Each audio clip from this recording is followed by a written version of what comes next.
Shalom, Shalom Jemaat JKI Penuai pada siang hari ini. Apa kabar dimanapun Anda berada?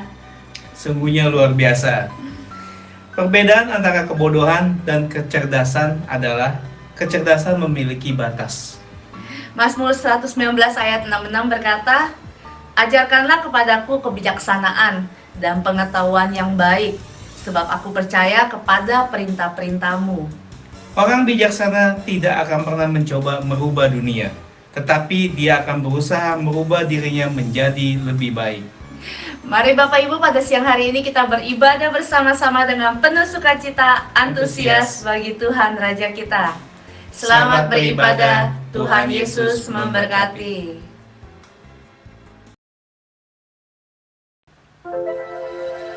Shalom, Shalom Jemaat JKI Penuai, apa kabarnya hari ini? Tentunya luar biasa, Tuhan Yesus baik.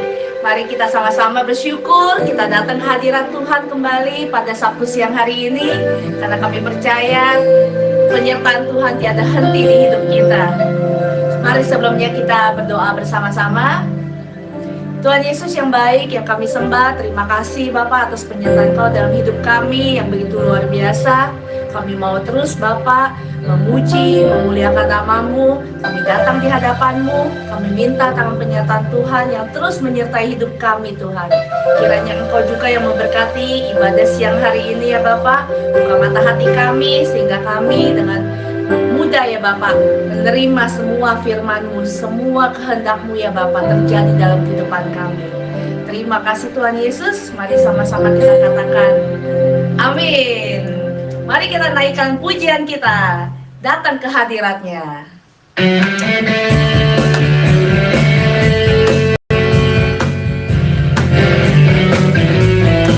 Kita datang ke hadirat Tuhan dengan sukacita.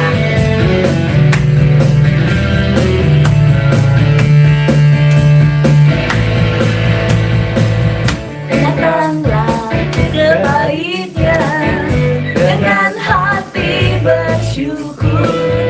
Ke dalam penatarannya dengan hati bersuka, rasakan dan lihatlah betapa baiknya Tuhan bagi yang berlindung padanya. Akan bersorak-sorai, akan bersorak-sorai, bersyukurlah kepada Tuhan, sebab Dia baik, berhatinya untuk selamanya, kasih setianya. Bersyukurlah kepada Tuhan, sebab Dia baik, bahwasanya untuk selamanya, kasih setianya. Mari datang terus ke hadirat Tuhan, ke bait-Nya dengan hati bersyukur, ke dalam penatarannya dengan hati bersuka, rasakan dan lihatlah betapa baiknya Tuhan bagi yang berlindung padanya. Sorak-sorai, akan bersorak-sorai, bersyukurlah kepada Tuhan, sebab Dia baik untuk selamanya, kasih setianya. Bersyukurlah kepada Tuhan, sebab Dia baik, bahwasanya untuk selamanya, kasih setianya. Nyanyikan bersyukur, bersyukurlah kepada Tuhan, sebab Dia baik, bahwasanya untuk selamanya, kasih setianya. Bersyukurlah kepada Tuhan, sebab Dia baik, bahwasanya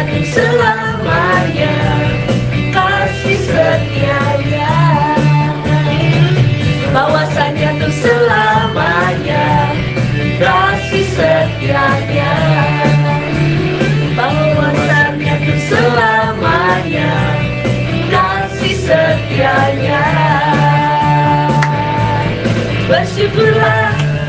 Puji Tuhan. Biar hati kita terus dengan ucapan syukur.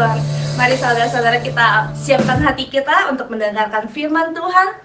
Siang hari ini biar mata hati kita terus terbuka untuk kebenaran firman Tuhan. Mari kita nyanyikan walaupun di musim apapun kehidupan kita, tapi kita percaya tangan penyertaan Tuhan yang melindungi kita.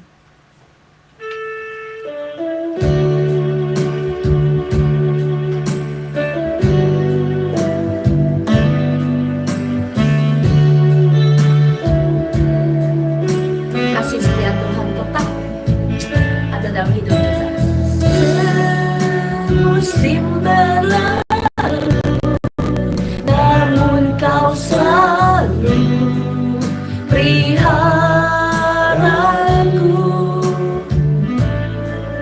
Kasih dan setiamu tak pernah layu di hidupku. Semusim berlalu, semusim berlalu, namun kau selalu peliharaku. Amin. Terima kasih Tuhan. Kasih dan setiamu tak pernah layu di hidupku. Lebih luas dari samudra kebaikanmu Bapa takkan habis di hidupku. Lebih tinggi dari cakrawala, tak terbatas kasih-Mu. Sungguh ku bersyukur. Kita nyanyikan lagi tidak apa. Semusim berlalu, namun kau selalu peliharaku.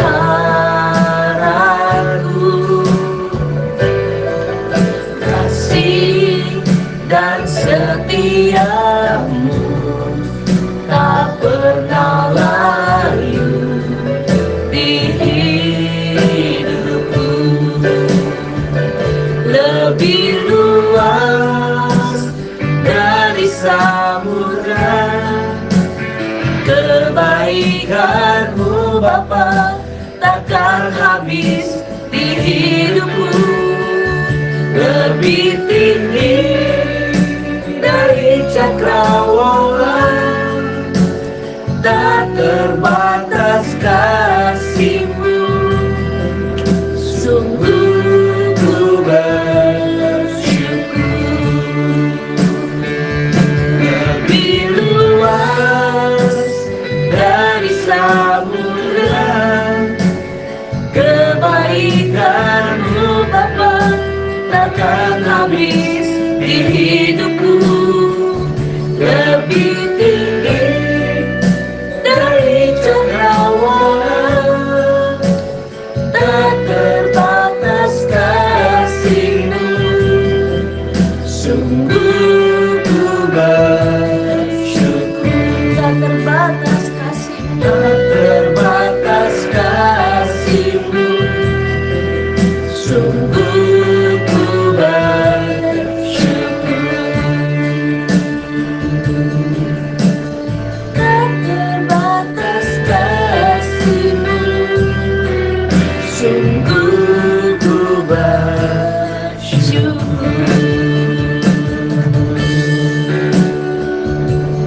Benar Tuhan, kami mau terus bersyukur Bapak atas semua anugerah-anugerah yang Kau berikan dalam kehidupan kami Tuhan. Terima kasih Tuhan, biar Engkau yang terus pimpin dari awal pertengahan hingga akhir ibadah ini ya Bapak. Biar semua sidang jemaat-Mu dimanapun kami berada, dimanapun sidang jemaat-Mu berada Tuhan, biar terus terfokus hanya kepada Engkau ya Bapak. Terima kasih Tuhan, kami percayakan ibadah ini turut campur tangan Tuhan di dalamnya. Di dalam nama Tuhan Yesus kami siap untuk beribadah bersama-sama. Mari kita katakan sama-sama. Amin. Haleluya. Shalom Bapak Ibu Saudara sekalian, pada hari ini saya akan membawakan kebenaran firman Tuhan. Sebelum itu mari kita bersatu di dalam doa. Bapa, terima kasih untuk kasih dan anugerah-Mu. Pada hari ini kami ingin mendengarkan kebenaran firman Tuhan. Biarlah firman ini tertanam dan bertumbuh dalam hidup kami, supaya kami semua yang mendengar kebenaran firman Tuhan ini dapat semakin teguh di dalam Tuhan, dan juga kami dapat mengiring-Mu sampai akhir hidup kami. Terima kasih, hanya dalam nama Tuhan Yesus kami telah berdoa dan mengucap syukur. Amin. Oke, jadi hari ini saya akan membahas sebuah hal yang menurut saya harusnya semua orang Kristen, semua umat percaya itu belajar hal ini. Harus. Kenapa? Karena hal ini yang paling esensial dibanding doktrin, dibanding hal-hal yang pokoknya peraturan gereja, bahkan lebih penting dibanding kasih perpuluhan, kasih ini itu. Ini lebih penting. Karena apa? Karena ini sangat-sangat esensial.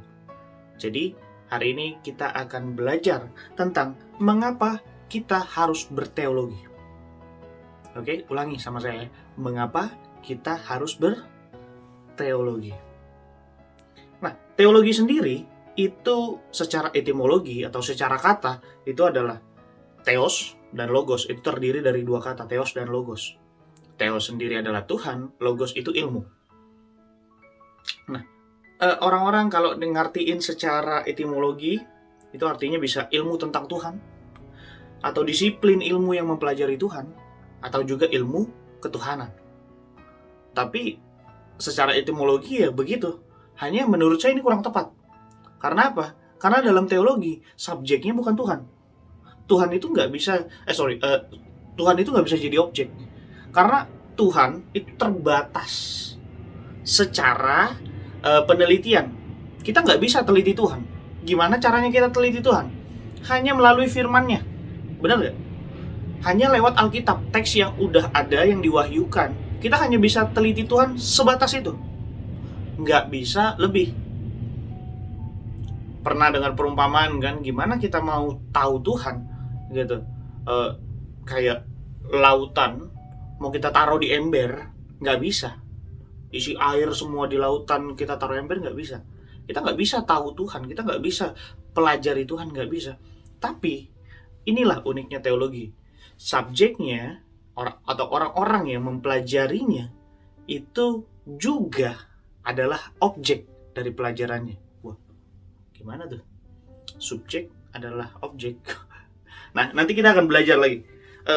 Seorang teolog tahun 50-an tahun 50-an, Stanley Grange bilang begini, teologi adalah belajar mengenai Allah, sifat-sifatnya, dan relasinya dengan manusia, serta alam semesta. Ini Stanley Grange, seorang teolog yang cukup terkenal, lahir di Amerika, dan juga dia banyak karya-karyanya.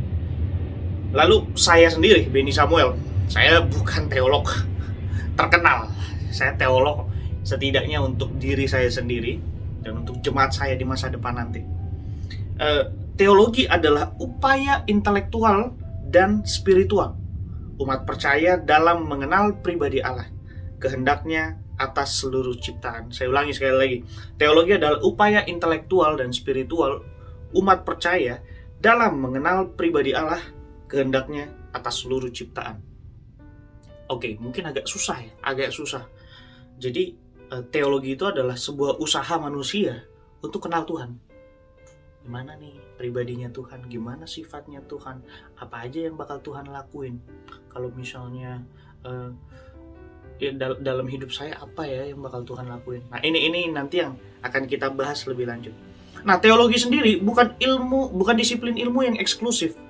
Teologi itu nggak eksklusif Bapak Ibu. Teologi itu nggak cuma buat para hamba Tuhan, atau ya semua hamba Tuhan, atau para pendeta, gembala, evangelis, atau orang-orang yang memencap dirinya teolog atau diakui sebagai teolog. Teologi itu enggak itu, atau mahasiswa teologi. Teologi itu enggak se-eksklusif itu. Nah, semua orang bisa berteologi. Semua orang bisa berteologi. Semua orang bisa belajar teologi. Ya. Bahkan semua orang bisa melakukan teologi, itu berteologi. Tapi semua umat percaya harus berteologi. Semua orang yang percaya Tuhan Yesus mati, bangkit pada hari ketiga, lalu dia naik ke sorga, memerintah di sana, itu Bapak Ibu, orang-orang yang percaya bahwa Yesus adalah Tuhan dan Juru Selamat yang hidup, dia harus berteologi. Harus berteologi. Nah, berteologi itu rumit, sekaligus mudah. Oke, saya ulangi, berteologi itu rumit, tapi sekaligus mudah di saat yang bersamaan. Apa yang bisa bedain tingkat kerumitan dan tingkat kemudahannya? Yaitu saat kalau Anda sebagai akademisi, Anda harus buat paper, Anda harus buat gubahan-gubahan, riset dan sebagainya. Itu yang bikin rumit. Tapi yang sesungguhnya teologi itu mudah, karena teologi itu relate dengan kehidupan kita sehari-hari. Kalau Bapak Ibu cari di Google, ada teologi meja makan. Jadi di meja makan membahas firman Tuhan yang cocok di meja makan. Apa tuh? Keluarga. Ya kan? Bahasan keluarga. Bahasan juga apa yang dilakukan di sekolah, apa yang dilakukan di tempat kerja, dan itu di antara keluarga. Teologi meja makan gitu. Atau teologi meditasi, teologi banyak lagi. Bahkan ada saya lupa beberapa cabang teologi yang cukup relevan sampai saat ini gitu. Beberapa tokoh terkenal kayak Luther, Calvin, lalu juga lainnya, teologi Armenian dan sebagainya, yang sampai sekarang kita beberapa cara ibadahnya kita ikuti, kayak perjamuan kudus, lalu juga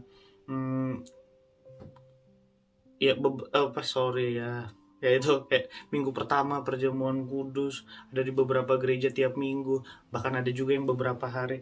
Kan perjamuan kudus itu sendiri kan itu ndak ini, itu kan sebuah budaya, bukan sebuah perintah gitu. Jadi ini budaya yang dipelihara gitu sampai pada saat hari ini untuk mengenang, untuk memperingati dan sebagainya. Bahkan saat-saat ini juga kita sedang merayakan Paskah ya Bapak Ibu. Jadi jangan terlalu hype gitu. Paskah kita harus pesta, kita harus begini. Sesungguhnya Paskah ini kan kita harus lebih kusyuk, lebih tenangkan diri, lebih refleksikan Tuhan itu sudah mati buat kita, Tuhan sudah berkorban buat kita. Saya dalam satu video ada, mungkin itu terlihat lucu juga buat saya. Jadi ada seorang pemeran yang Yesus di lagi bawa salibnya, orang yang berperan sebagai Romawi itu cambuk dia, kayaknya cambuknya kekencengan, kayaknya nggak ada dalam skrip gitu, cambuknya kekencengan, dan ya dia marah, dia, wih kok pukulnya kenceng banget gitu. Saya agak lucu dan saya jadi teringat gimana ya kalau misalnya waktu itu Tuhan ya pakai cambuknya orang Romawi yang itu kan dari potongan tulang-tulang begitu, yang pokoknya kalau kena daging tuh pasti langsung tercabik gitu. Gimana ya rasanya, gimana, wah saya sampai nggak ngebayangin gitu. Sesakit itu dia tahan, dia punya rasa sakit itu demi menyelamatkan umat manusia, demi menanggung dosa-dosa kita. Jadi perefleksian ini yang harusnya kita alami, kita lakukan di kehidupan kita ini saat-saat Paskah ini ya, saat-saat Jumat Agung ini. Dan tadi saya katakan berteologi itu rumit sekaligus mudah. Tergantung Anda itu sedang mendalami apa. Kalau Anda berteologi untuk akademik, ya cukup rumit. Tapi kalau Anda berteologi dalam kehidupan sehari-hari, itu sangat-sangatlah mudah. Tuh. Yang pertama harus Anda lakukan adalah baca Alkitab. Karena nggak mungkin Anda berteologi yang benar kalau Anda nggak baca Alkitab. Oke? Nggak mungkin Anda berteologi benar kalau Anda nggak baca Alkitab. Kalau Anda baca Alkitab, kemungkinan benar Anda dalam teologi ada. Emang bisa salah? Bisa. Nanti saya kasih tahu. Bukan salah, keliru. Bisa? Bisa. Oke. Ketika Anda bertanya kepada saya, harus mengampuni, ketika Anda bertanya, kenapa saya harus mengampuni orang lain? Itu. Kalau saya jawab, itu perintah Tuhan. Lukas 17 ayat 3 bilang, jagalah dirimu, jikalau saudaramu berbuat dosa, tegurlah dia, jikalau ia menyesal, ampunilah dia. Oke, kita harus mengampuni orang lain karena itu perintah Tuhan, ada ayatnya. Tapi kenapa saya harus nurutin Tuhan? Kenapa saya harus nurutin Tuhan untuk ngampunin orang lain? Gitu. Kenapa Tuhan? Iya, saya tahu engkau Tuhan dan Juru Selamat, tapi saya harus tahu dong alasannya. Kenapa saya harus mengampuni orang lain? Kenapa saya harus menuruti perintahmu Tuhan? Nah, ini dia. Kolose 3 ayat 13. Sabarlah kamu seorang terhadap yang lain, dan ampunilah seorang akan yang lain. Apabila yang seorang menaruh dendam terhadap yang lain, sama seperti Tuhan telah mengampuni kamu, kamu perbuat jugalah demikian. Sama seperti Tuhan telah mengampuni kamu. Karena Tuhan sudah berikan teladan. Tuhan sudah mengampuni kita terlebih dahulu. Siapa kamu gak bisa ngampuni orang? Tuhan aja udah ngampuni kamu. Gitu. Kalau kita pakai logika berpikir yang benar, pakai intelektual kita, seperti yang tadi saya bilang, teologi adalah upaya intelektual dan spiritual. Jadi kalau Anda gak bisa pakai sense spiritual Anda, tidak pakai intelektual Anda. Kalau gini, bos bisa maafin anak buah, kenapa anak buah nggak bisa maafin sesama anak buah? Ya nggak? Kalau pakai logika berpikiran seperti itu, ya. Nah, lalu mempraktikkan hal ini, mempraktikkan mengampuni tadi, karena perintah Tuhan dan juga Tuhan sudah melakukannya lebih dahulu mengampuni kita, maka kita sudah berteologi. Itu teologi itu sesimpel itu Bapak Ibu. Ketika kita berpikir kritis dan juga itu meresap kepada spiritualitas kita, kita menjadikan itu sifat kita, menjadikan karakter kita, kita sedang berteologi. Jadi berteologi menurut saya, Benny, itu usaha umat percaya berdasarkan firman Tuhan dalam merelevansi dan merealisasikan kehendak Tuhan dalam hidup kita. Oke, saya ulangi. Berteologi adalah usaha umat percaya. Usaha umat percaya berdasarkan firman Tuhan dalam merelevansi dan merealisasikan kehendak Tuhan dalam hidup kita. Oke, merelevansi itu menghubungkan. Jadi tadi kenapa kita harus mengampuni, kita hubungkan dengan ayat firman Tuhan nih. Tapi nggak boleh sembarangan, tetap kita harus cari tahu apakah ayat itu memang berkata kita harus mengampuni karena itu perintah Tuhan. Itu tetap harus dicari, tetap harus ditafsirkan, ya. Lalu juga selain merelevansi, menghubungkan, kita harus merealisasikan. Kalau cuma menghubungkan, nggak direalisasikan, iman tanpa perbuatan sama saja bohong. Ya.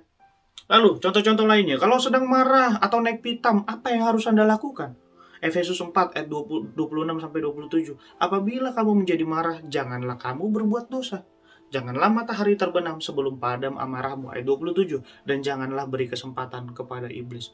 Ini prinsip saya. Saya selalu kasih nasihat ke orang. Kalau lagi marahan sama orang lain, cepet-cepet baikan. Kenapa? Jangan kasih celah. jangan kasih celah. Entah nanti kita atau orang lain atau teman kita atau sahabat kita itu kalau ada celah waktu kita berantem, dia akan cari-cari kesalahan atau kita akan cari-cari kesalahan. Dia melakukan sesuatu, salah. Dan itu ungkit dan itu jadi bahan berantem, jadi bahan bahwa kita lebih baik dari dia gitu. Jadi jangan kasih celah buat iblis. Waktu nggak baikan itu, waktu kita marah panjang itu akan menjadikan diri kita akan menjadikan diri kita ini jadi orang-orang yang payah dalam berinteraksi, karena kita bawaannya marah, emosinya nggak stabil gitu. Kita orang jadi temperamen, padahal marahnya sama yang lain, marahnya contohnya sama si A, tapi karena C nyinggung sedikit tentang si A, kita marah sama dia karena you bela dia, you nggak on my side gitu, kamu nggak di sisi saya, dan itu nggak bagus sama sekali. Nah, gimana kalau melihat kelakuan anggota keluarga, teman yang tidak baik, bagaimana cara menegurnya? Ada di Alkitab. Relevansiin dan realisasikan, hubungkan dan lakukan. Do it. Kenapa saya tidak boleh berkata kotor atau swearing? Karena hanya bercanda gitu. Apalagi di Australia ini, saya pernah satu kali, jadi saya kan kerja juga gitu. Saya butuh uang untuk hidup ya. Jadi saya bekerja juga di sebuah tempat pekerjaan. Jadi dalam satu pekerjaan itu saya berhubungan juga dengan subkontraktor. Jadi dengan orang lain dari luar. Jadi dia datang ngambil barang, lalu dia memang di luar, saya nggak lihat, betul-betul saya nggak lihat. Itu karena saya juga lagi kerja, dan dia datang bilang, ini sorry saya harus katakan di sini. Dia panggil saya, kemana aja lo? Baru dia bilang 3 kata lah. Ya, satu frasa yang nggak enak banget. Dipanggil saya bloody fucking idiot. Dan itu, wah, kenapa? Apa salah saya? Gitu. Kenapa dia begitu? Lalu saya coba tenang. Saya nggak mau marah sama dia. Saya ignore dia. Saya diamin dia. Gitu. Setengah jam berlalu, dia tungguin di depan. Saya tetap di posisi saya. Saya kerja. Lalu juga datang lagi dia.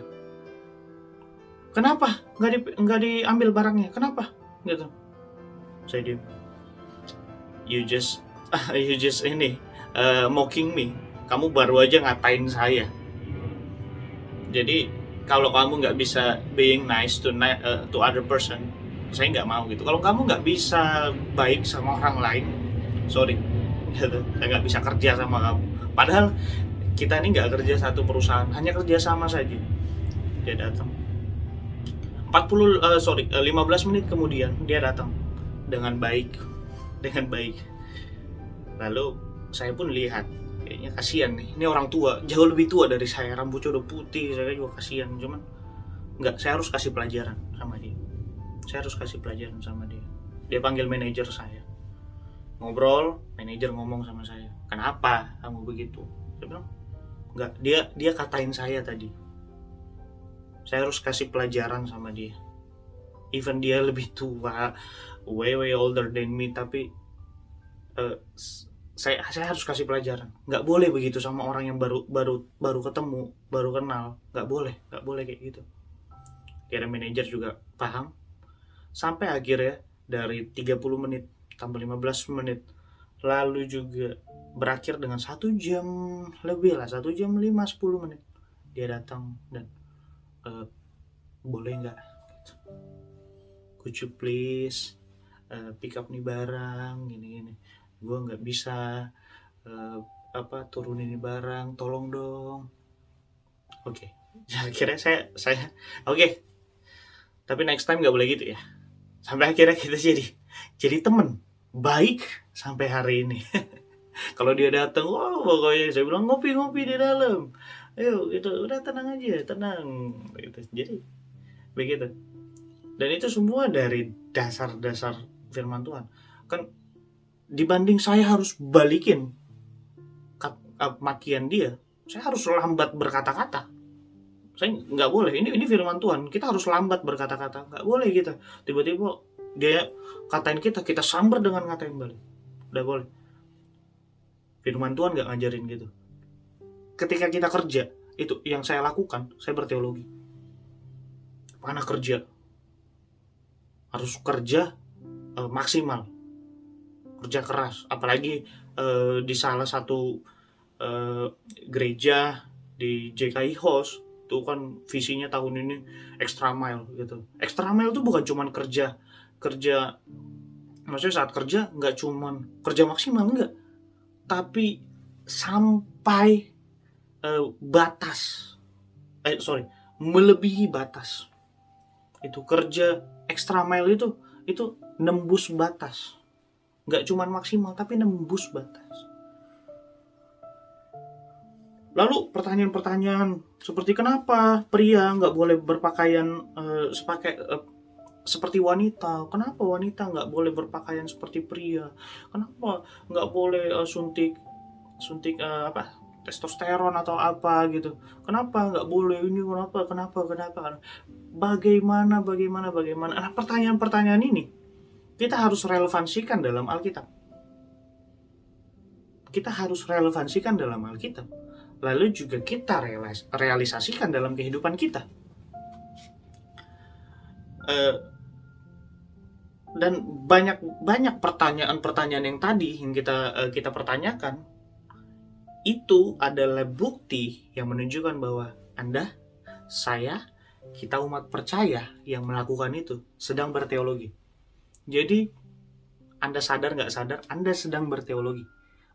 Mungkin sebelumnya Anda kayak gimana berteologi itu gimana sih, kayaknya susah, kayaknya cuma orang-orang mahasiswa teologi aja atau lulusan teologi aja yang berteologi, saya nggak usah deh.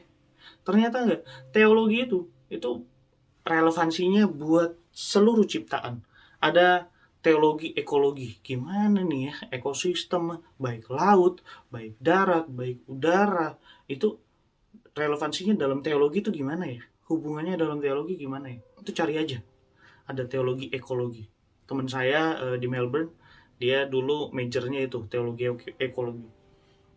Nah, oleh karena itu baiknya kita tidak boleh sok tahu. Kita juga nggak boleh sok tahu, Bapak Ibu, dalam menginterpretasikan sebuah teks Alkitab. Kita nggak boleh sok tahu untuk menerjemahkan atau menafsirkan sebuah ayat Alkitab. Nggak boleh sembarangan. Ya. Jangan tiba-tiba nanti kalau ditanya sama orang, Tuhan bawa damai atau Tuhan itu bawa perang? Tuhan bawa damai loh, nanti dia comot satu Alkitab. Enggak, Tuhan bawa pedang, Tuhan bawa perang. Ayo gimana gitu. Dan kita kayak oh iya ya, Tuhan bawa perang, berarti Tuhan jahat, Yesus jahat, Yesus gini ya. Enggak, kita juga bisa bertanya kepada orang-orang yang sudah terlebih dahulu belajar firman Tuhan, yang lebih tahu firman Tuhan. Kita bisa belajar dari mereka tentang hal-hal yang nggak kita tahu.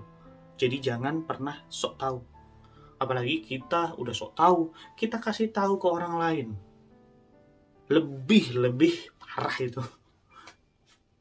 Oke.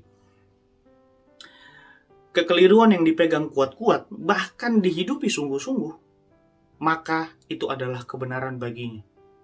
Jadi orang yang udah keliru, dia pegang erat-erat, ya, udah keliru, dipegang erat-erat, bahkan dihidupi dengan sungguh-sungguh, itu bisa jadi kebenaran baginya. Bagi dirinya itu kebenaran, bagi orang lain enggak, itu bukan kebenaran. Oke? Orang ada yang bisa yakin 100% bahwa itu terjadi, padahal itu hanya dalam mimpi. Gitu. Ada orang-orang yang dengan kecenderungan penyakit psikologi, skizofrenia atau apa, yang wah dia pokoknya bahasa sederhananya halu aja. Kita jangan jadi orang-orang yang halu ya, Bapak. Jangan jadi orang-orang yang halu. Kalau Anda halu, pergi ke psikiater. Kayaknya Anda kan asik gitu. Oke.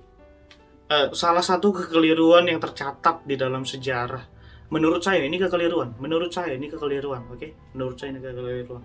Salah seorang bapak gereja terkenal, Origenes yang kita tahu, mengebiri dirinya sendiri. Dia mengebiri dirinya sendiri setelah memaknai dengan ekstrim Matius 19 ayat 12. Dibilang begini, ada orang yang tidak dapat kawin karena ia memang lahir demikian dari rahim ibunya. Dan ada orang yang dijadikan demikian oleh orang lain. Dan ada orang yang membuat dirinya demikian karena kemauannya sendiri karena kerajaan sorga. Siapa yang dapat mengerti, hendaklah ia mengerti. Jadi dia saking pengennya menjauhkan diri dari hasrat dunia, nggak mau lagi dengan hasrat seks dan sebagainya. Padahal dia punya lebih dari 200 karya. Dia juga, saya yakin pada waktu itu orang-orang yang menjunjung tinggi intelektual digandrungi oleh para wanita. Tapi dia pilih hal ini.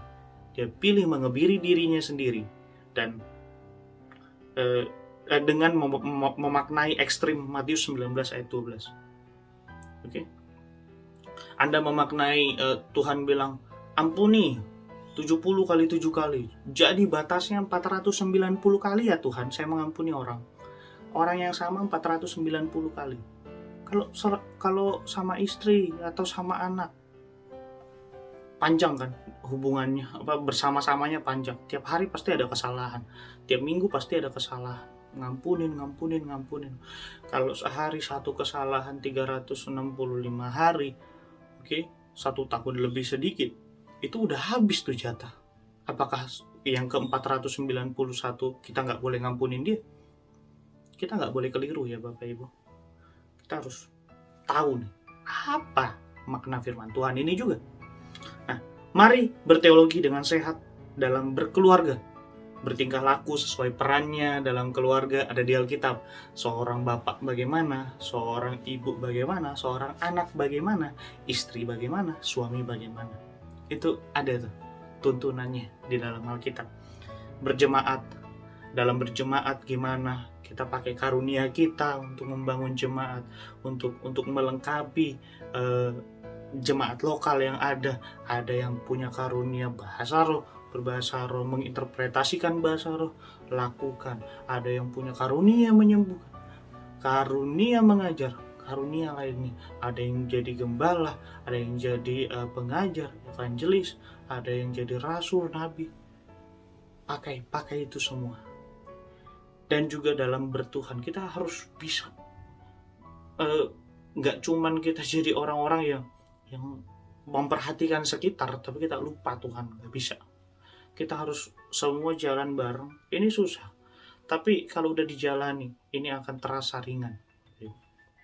Demikian kebenaran firman Tuhan. Jadi mengapa kita harus berteologi?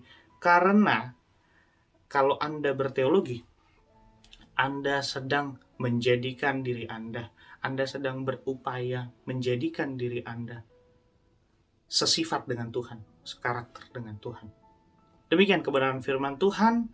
Kita bersatu dalam doa. Tuhan, terima kasih untuk kasih dan anugerah-Mu. Pada hari ini kami sudah belajar firman Tuhan.